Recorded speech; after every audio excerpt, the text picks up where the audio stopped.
किसी की पत्नी, किसी की गर्लफ्रेंड कभी नाराज हो ही नहीं सकती, भाग ही नहीं सकती, जा ही नहीं सकती। कभी भगवान शंकर की तरह अपनी पत्नी को ट्रीट करके देखो, आजादी दे दो।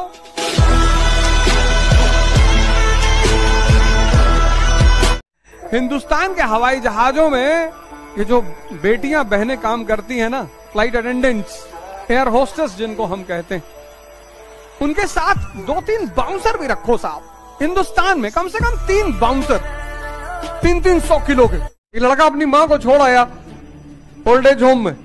जब उसकी मां की डेथ होने लगी तो उसकी मां ने अपने बेटे को बुलाया, तो मेरा अंत समय है, मैं 10 साल ओल्ड एज होम में रही, वृद्धाश्रम में, बेटा मेरा एक काम कर देना, एक फ्रिज रखवा देना, एक खाना गर्म करने वाला रखवा देना, एसी लगवा देना।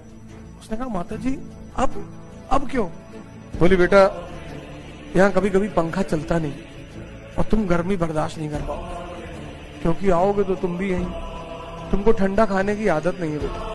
देखो कितना तनाव है, हिंदू मुस्लिम दलित ब्राह्मण, कितना तनाव है। वो तनाव तो होगा ही। 1 अरब 50 करोड़ जनसंख्या हो गई, अब वो 545 लोगों को सुकून से राज करना है। नहीं तो ये 1 अरब 50 करोड़ पहुंच जाएंगे पार्लियामेंट कि हमको नौकरी चाहिए।